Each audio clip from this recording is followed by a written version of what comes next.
Arirang Special. South Korean businesses are rattled by signs that the deployment of a sophisticated U.S. missile defense system in the country could spark a travel boycott by China. The government in Seoul believes Chinese authorities told travel agencies in Beijing to stop selling trips to South Korea. That's intensifying fears of a trade war between the neighbors. The Chinese government, upset about South Korea's decision to host the THAAD missile defense system, denied any knowledge of such an order. THAAD, what is it? Why is South Korea bringing it to home soil? Why is China opposed to it? And how do you cope with it? Let's break it down to the core.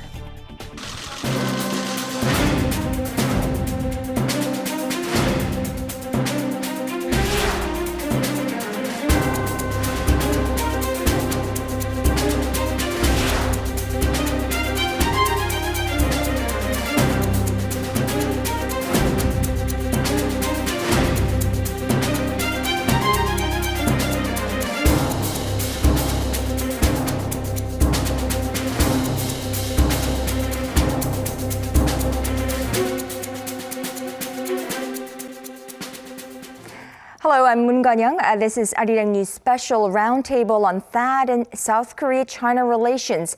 And here in the studio with me is Lee Do-won, Professor of Economics at Yonsei University. Dr. Lee, good to see you again. Thank you so much. Good to be here. And Park Hee-rak, Professor and Dean of the Graduate School of Politics and Leadership at Kookmin University. Thank you so much for being here. Thanks for inviting me. And thank you all for joining us today. Now, so obviously, China is not happy about this decision of South Korea and Washington agreeing to bring THAAD to South Korean soil. But let's start with the basics. Obviously, South Korea brought this in, or is bringing this in, to deter North Korean threats, nuclear threats. Why is China involved in this? I mean, what does China have to do with this? Actually, South Koreans do not know why China is opposed to this plan. China said that the deployment of THAAD is against its security interest and strategic interest. But China did not give the detailed information why that the deployment of THAAD could affect its strategic interest or the security interest.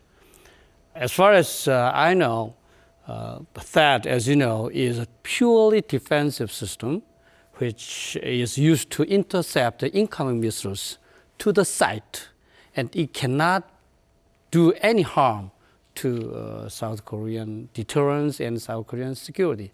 So I usually ask Chinese authority, please explain why the THAAD system could be a threat to your country. But I did not have any answers to that. Well, China obviously seems to have a reason of its own, whether that may be true or not. That remains to be seen, actually.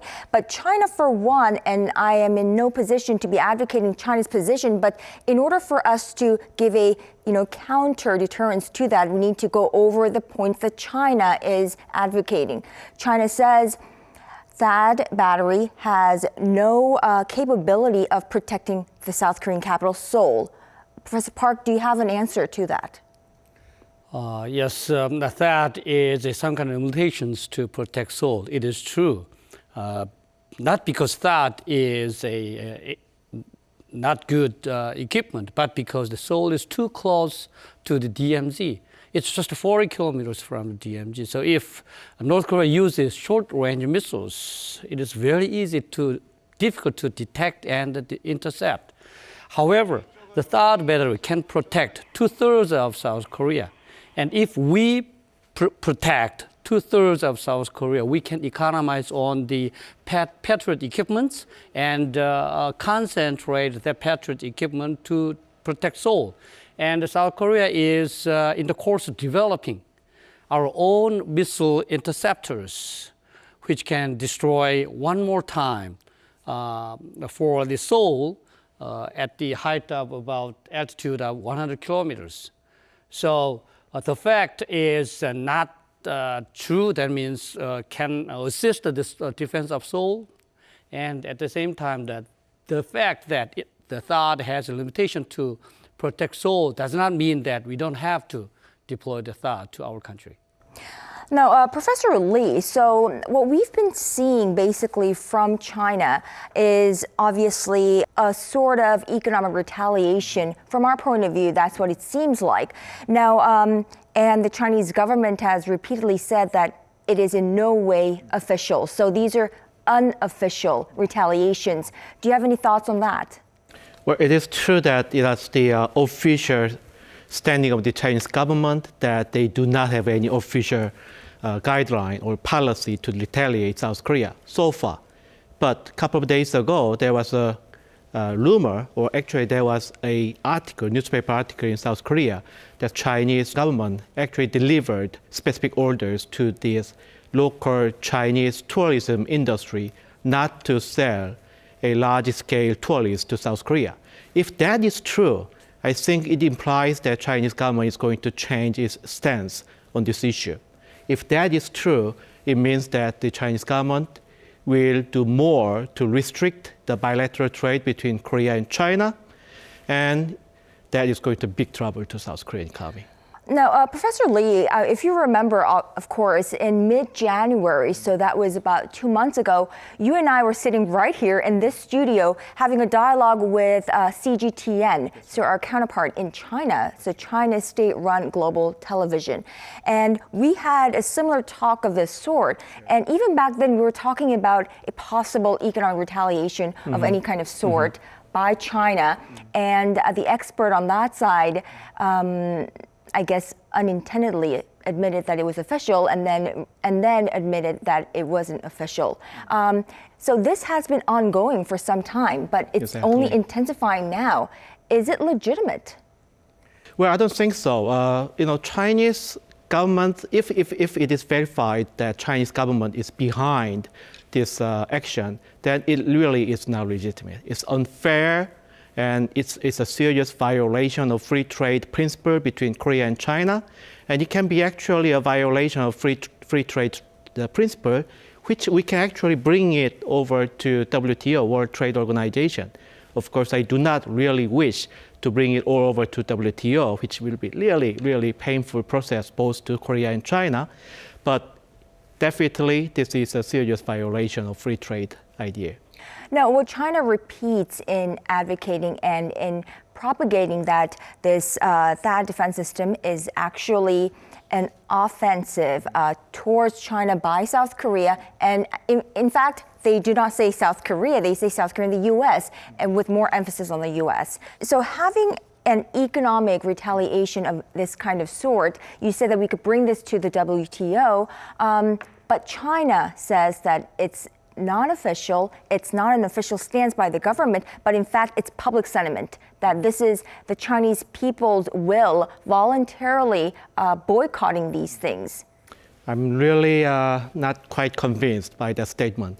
I really do not think many people, but also inside China, inside Korea, in the other part of the world, including USA, would truly believe that Chinese government has nothing to do with it.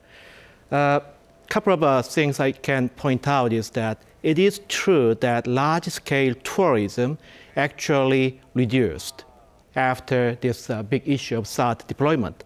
However, individual tourism by individual Chinese tourists, it does not change it at all.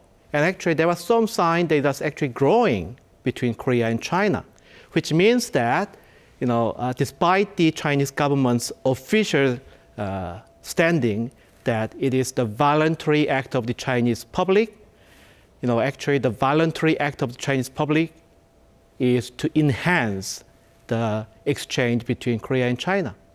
So what you're saying is that people-to-people exchange is still there and much wanted by the Chinese people, but it could be that this institutional changes that the Chinese government might be making that it's hindering their exchange.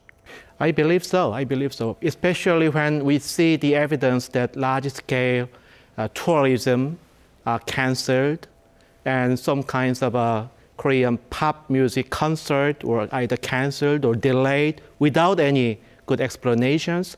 I think that's a good evidence that there is some kinds of government action behind it. Let Now- me make a comment Sure. on you said about the offensive purposes of the THAAD, which is considered by Chinese people. And I heard that many Chinese people think that the THAAD is a missile, as you know, and could strike China if we turn the purpose of the defensive one into the offensive one. But let me make it clear. The warhead of the THAAD missile does not have any explosives.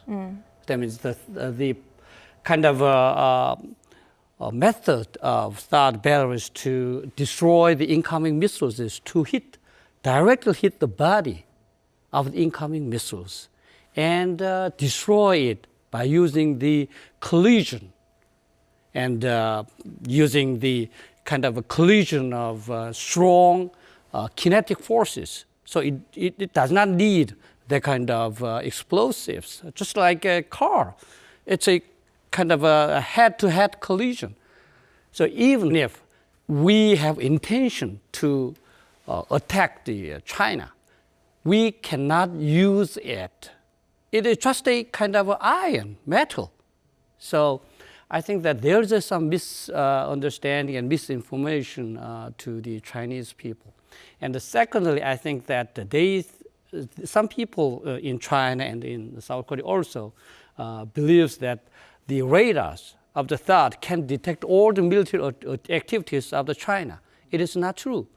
The kind of range of that radar is just 600 kilometers to 1,000 kilometers, and it also kind of emits to the sky, not to the ground, because the accurate collision is very, very difficult.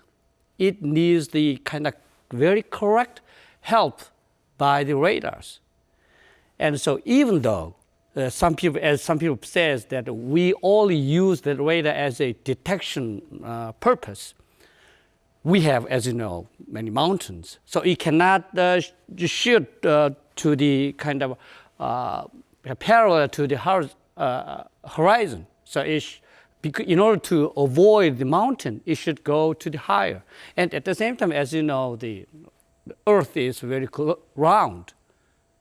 So if it reaches to the 1,000 kilometers to the China, it should be about 100 or 2,200 kilometers up to the sky.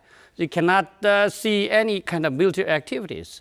So I think that Chinese people should think logically, and if they think logically, they cannot find any kind of a reasonable ground to oppose the deployment of THAAD to South Korea. Actually, that's one of the reasons why I believe that there got to be a Chinese government behind all of these measurements, all of these actions, and the misunderstanding of the Chinese public. It seems like the Chinese government deliberately do not deliver accurate information to the Chinese public in order to make the Chinese public to believe that THAAD is actually an attacking device. Right, so in order to stir up some kind of public sentiment that they would like to see in their public, basically. Professor Park, I want to ask you this, but China says that the range of 600 kilometers, that could easily be later changed by South Korea or the US upon our wish. Do you have a counter thought to that? It could be possible, but as I said before, if it goes to the Chinese side, it should go up to the sky and it cannot detect anyone. At the same time, in order to get to the sometimes 2,000 kilometers, the beam should focus very densely. So without any kind of advanced information that the missile is going to launch, it cannot detect. And also, the United States has many kind of satellites and which can collect that kind of information. And as you know, China has all the ICBMs at the kind of central area, and our radar cannot reach to that distance. Mostly, I think that China has many kind of missiles to attack South Korea. including Dongfeng 21 or something. We did not raise any kind of questions or kind of oppositions. It is, I think, that in the intervention to the internal affairs, we have the self-defense right of self-defense to protect our people from North Korean nuclear weapons. As a sovereign state. Yes, you're right. If China has some problems with these THAAD batteries, the kind of most important thing and the easy thing is to denuclearize North Korea. If there's no nuclear weapons of North Korea, we may not need this kind of THAAD system. So I think this really brings our conversation back to why it is that South Korea and the U.S. decided to bring the THAAD battery to South Korea. And at the core of all this is North Korea's nuclear threats. Yes, you're right. And if China could basically convince North Korea as it's one of the very few allies, if it could convince North Korea to abandon its nuclear weapons program, this THAAD battery does not need to be here, and maybe China needs to better understand that. Maybe we should just double check on the actual reason why we're bringing the THAAD battery to South Korea. Why is it absolutely critical for us to have that, Professor Park? North Korea tried to develop its nuclear weapons since we believe that just after the Korean War. It actually started its program in 1960s. And as you know, North Korea conducted 5 nuclear tests so far. And we believe it succeeded to make more than 10 nuclear weapons. And it succeeded to make it small and light enough to be delivered by its ballistic missile systems. That means North Korea can attack South Korea with its nuclear missiles right now. However, we don't have any reliable means to protect our people from that threat. Because we have Patriot 2, PAC-2 we call it, Patriot Advanced Capability 2. We have PAC-2 systems, but it is not designed to intercept the incoming missiles. It's designed to intercept the kind of attacking airplanes. It is not appropriate. And we have a plan to change it into PAC-3 system, which can destroy the incoming missiles. But it is just one chance to intercept. So we need one more chance to intercept before the PAC-3. PAC-3 can destroy the incoming missiles at the height of 15 kilometers. But the THAAD battery can destroy it at the height of 150 kilometers. We cannot allow any explosion of nuclear weapons here. It should be zero tolerance. In order to increase the probability of killing, we have a kind of multi-layered defense. THAAD is just one part of that multi-layered defense. This is the U.S.'s system. I think that we need to buy one or two more THAAD barrels to protect our people. So it is, as I told before, it is a purely self-defense measures and actions, and I think that China should not kind of intervene it or opposed to that deployment. And China, I think that should respect our sovereignty. Right. I wonder from a diplomatic, geopolitical kind of perspective, as well as economic perspective, did Seoul not anticipate this kind of a negative response from China from the beginning? Well, actually, we did. From the very beginning, China was very upset about the deployment of the THAAD, and they kind of warned South Korea that they will not tolerate it. However, as we mentioned a couple of minutes ago, we have to look at the origin of the problem. The origin of the problem is not South Korea. It is the North Korean nuclear program. And whenever we raise this issue, China always say that they are doing everything they can do to put pressure on North Korea to resolve it.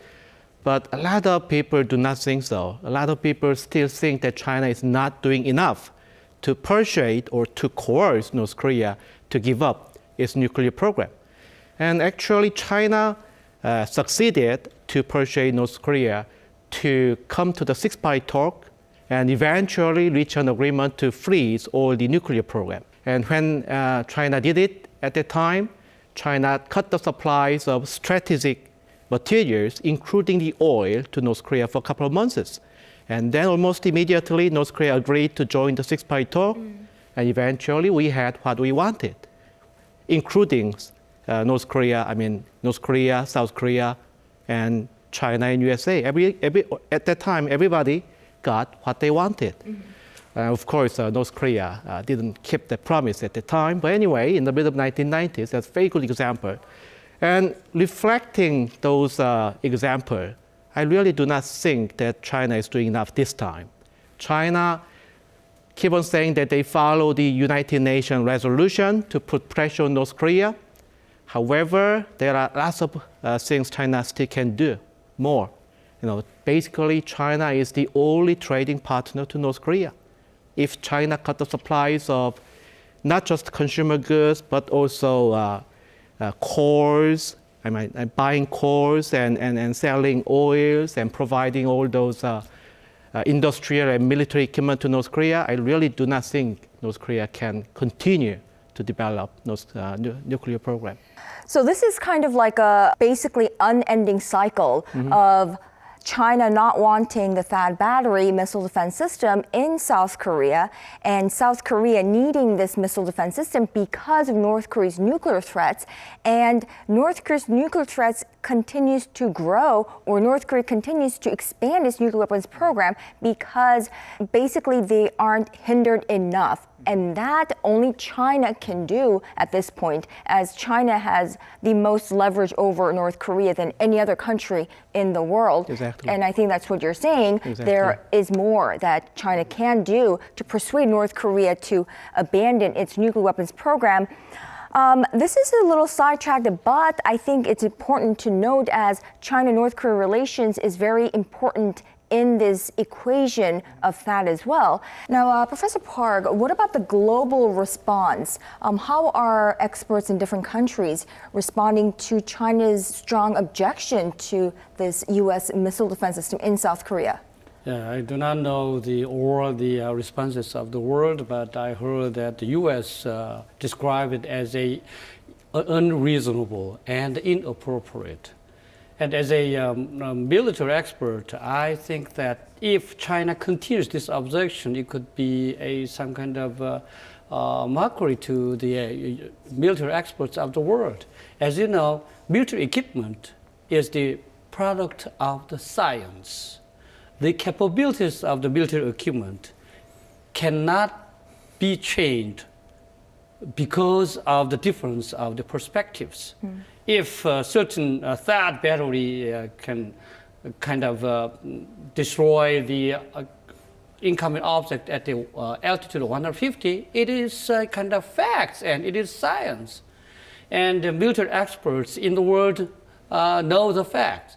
And if China opposes to deployment continuously, they will think that what kind of rules the military experts in China do? Is there any kind of reliable communication line between the political leaders and the military experts? It is not kind of a status we expect as a G2 country.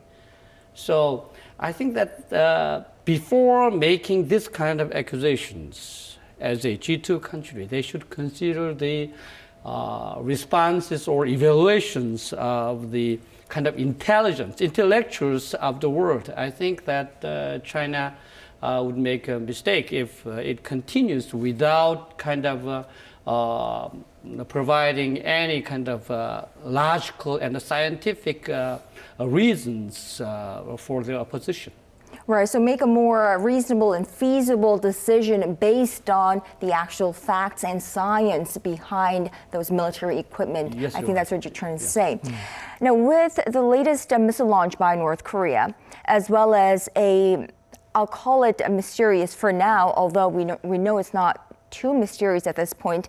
The assassination of Kim Jong-nam, who is also the eldest son of Kim Jong-il, the former leader of North Korea and half-brother of the current leader, Kim Jong-un. The assassination of him in Malaysia. Will that change or have any impact on China's perspective on North Korea? I hope so. I hope China would change its attitude and policy against North Korea after this incident. I'm pretty sure that China must have been surprised to see the assassination of Kim Jong-nam as well. However, so far, China has not shown any detailed change of action so far. But if the investigation goes on inside Malaysia and if more and more evidences emerge, I really hope that China would change its policy against North Korea. I think the current situation is to the contrary. That means that Chinese, I think that Wang Yi, Minister of Foreign Affairs, met with the officials from North Korea and they shook hands and demonstrated their kind of warm relationship. I think that China had spoiled North Korea for many years. For example, in 2010, North Korea sank our warship. China did not be against the North Korea, and they was against the kind of agreement of a UN resolution to punish the North Korea by the international society. And Yeonpyeong Island, same year, did the same thing. And so Kim Jong-nam, I think North Korea used, as you know, VX chemical agent to kill. That's what we believe at the moment, and right? that chemical agent was banned by the international society as a weapons of mass destruction. But China did not say anything about it and expressed its warm relations with North Korea. So I think that China should recognize itself that it became one of the two leaders of the world. It is a G2 country. If it wants to be recognized by international society as the leader of this world, it should behave like it. It should think like that.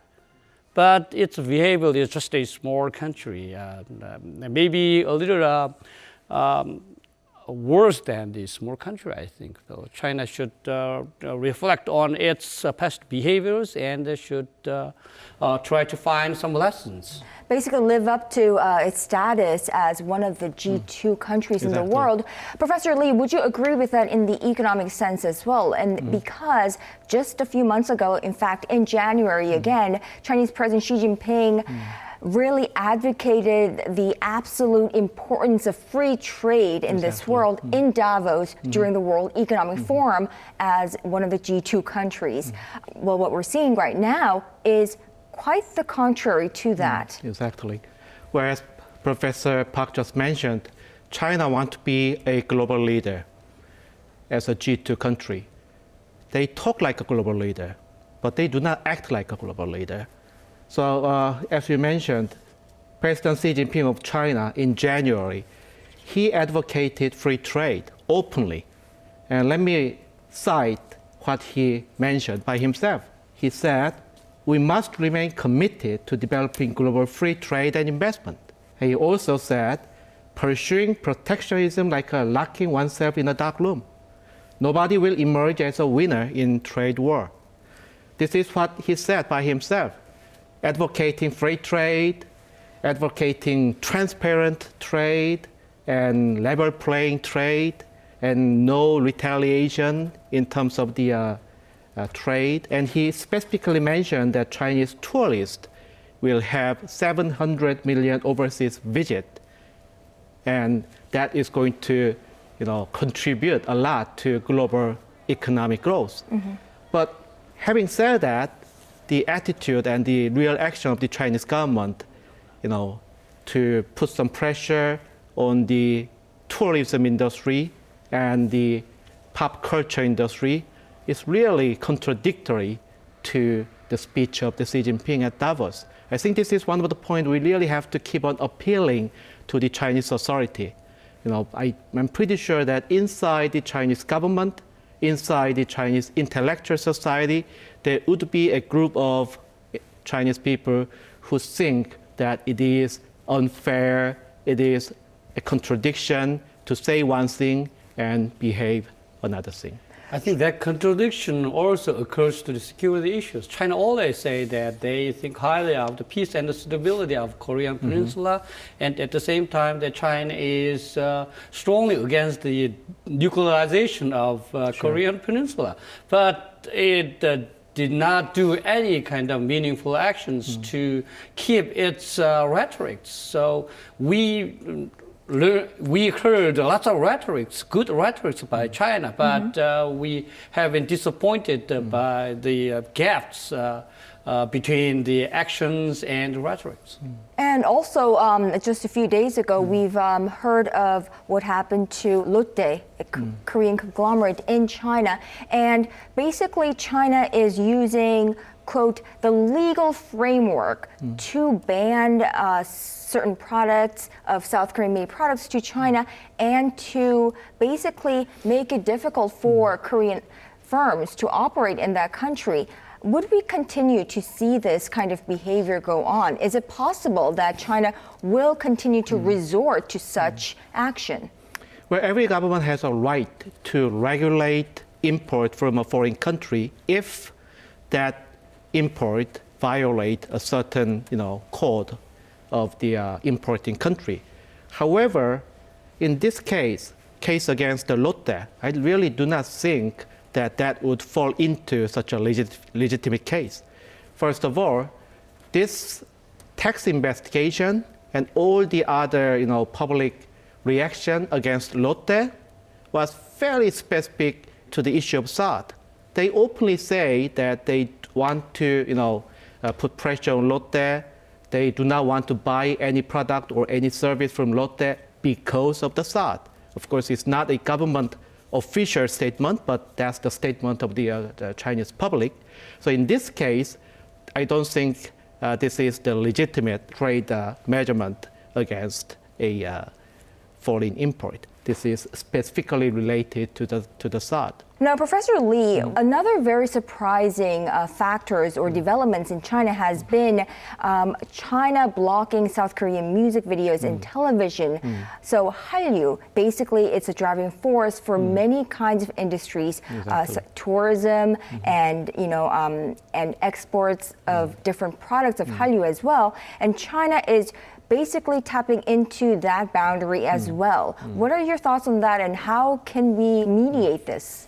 Well, that's true. Just like tourism industry, pop culture, or the so-called Korean wave industry, is a very symbolic industry, very visible to millions of viewers.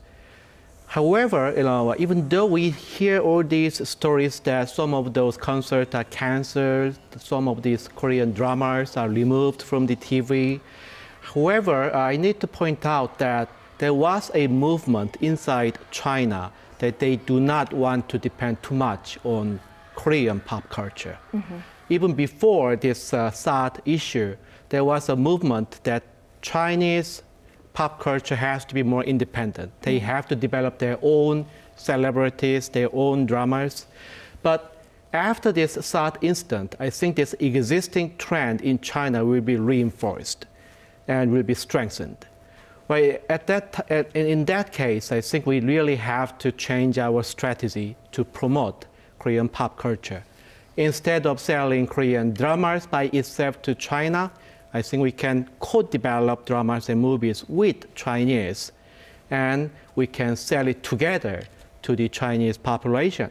And the other option can be to explore the other markets. We have a growing market in Southeast Asia. They are extremely popular in Southeast Asian market. And Southeast Asian economy is growing fairly steadily.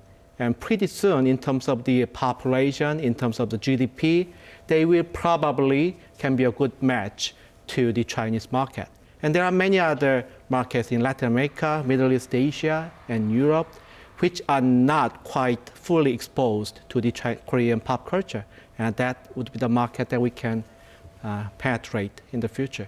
Right, so markets that haven't yet been saturated by this Korean pop culture. And of course, I think we again come back to this diversification of markets, Exactly. of export products, but not only export products, but markets, even for Korean pop culture as well. Exactly. Yeah. So what do we do now? Number one, first of all, let me ask you this question to the both of you. What can we expect in the next couple of weeks and months from China? What do we expect from the security, military, and diplomatic front, Professor Park? Because we need a few months to complete the deployment of the THAAD. So I think that that kind of turmoil will continue. I think that the Chinese government may not do any kind of effective actions to control the people and the media, which may kind of be against the deployment of THAAD to South Korea. So I think that we may need to go through some kind of turmoil for the time being. However, I think that the most important thing is not the China, but the South Korea and South Korean people. We should be united.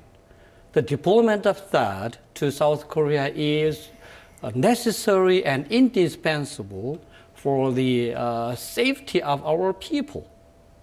And it does not do any harm to China.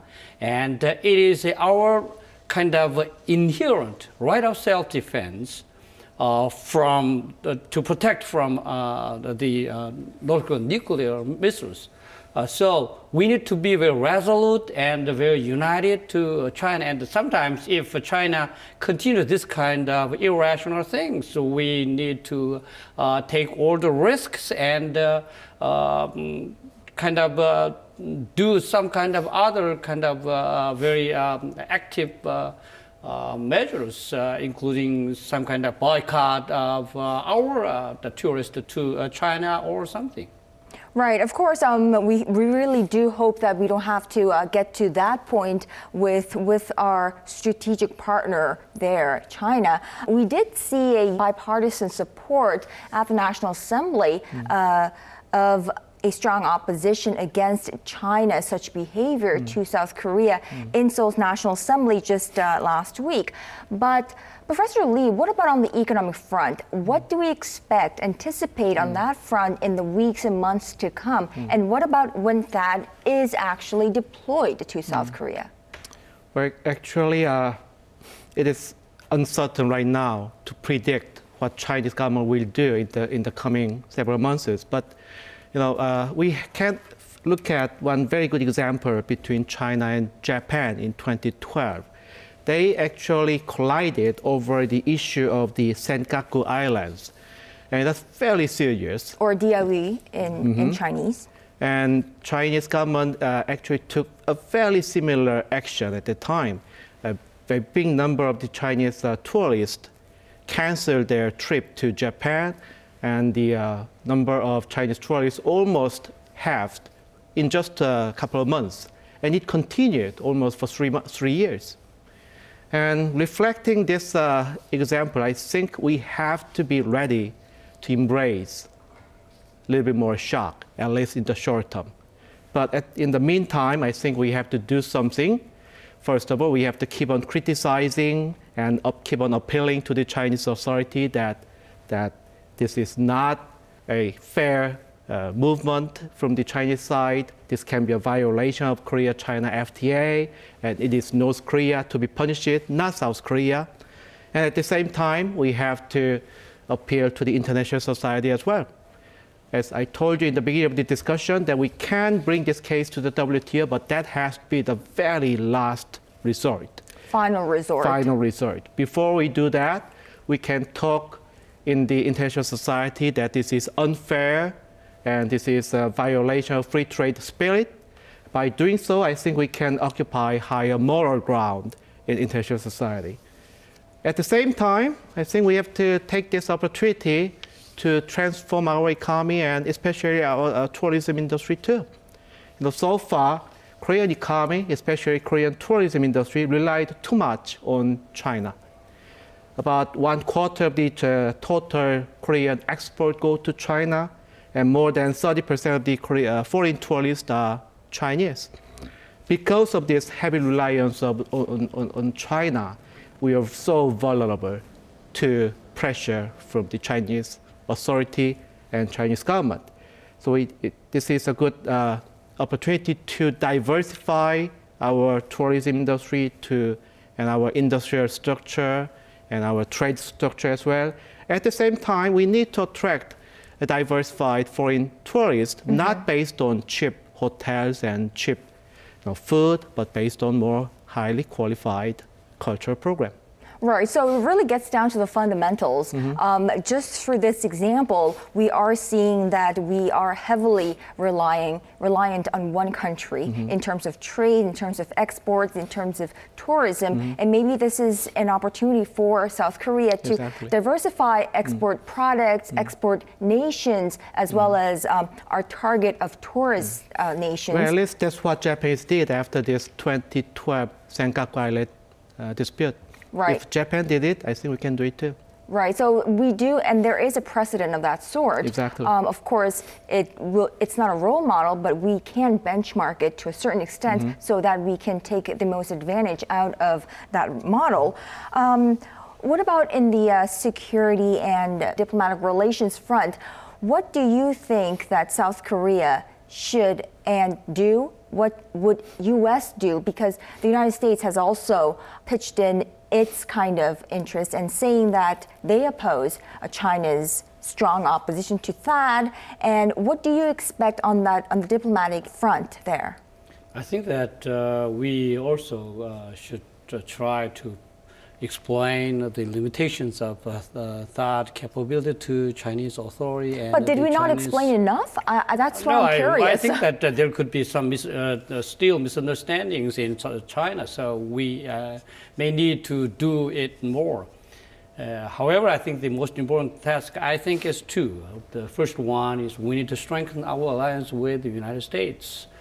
China was kind of proved that may not be the reliable source for our kind of national security. So we need to strengthen our alliance with the United States in order to protect our people from North Korean nuclear and conventional threat. And secondly, I think we need to reflect on our kind of deeds and thinkings about this THAAD. In Korea, there was many rumors about the THAAD, as you know.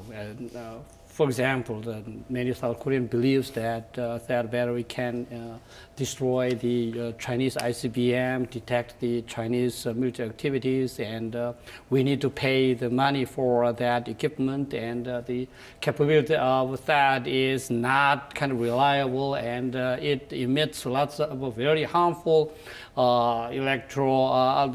pulse waves. And the list goes on. Yeah, yes. But these are rumors as far as I studied. So our South Korean people also try to study and make a research on the real capability of THAAD, and we should think that THAAD is purely defensive weapons. So we need it, and there's no ground for China to oppose the deployment of the THAAD. So by doing these two things, China would think differently. That means China thinks that, South Korea is going closer to the United States. We need to do it different. And South Koreans are very united, and about the necessity and capability of THAAD, they try to think again about their understandings about the THAAD. So I think that we need to try to change us first is before asking China to change. Yeah. Well, so I'd like to wrap it up by asking you too what your prospects for the remainder of the first half of 2017 is on the THAAD front, on the geopolitical, diplomatic, and military front in Northeast Asia, including South Korea and China there, and the U.S. As a THAAD, as you know, is just a pure defensive system. It is not a big issue. The big issue is North Korean nuclear weapons. North Korea, as I told before, made a kind of more than 10 nuclear weapons, and it is developing its ICBMs and SLBMs, which could strike United States. If they develop intercontinental missiles and submarine-launched missiles which could attack the United States, they will threaten United States not to support South Korea.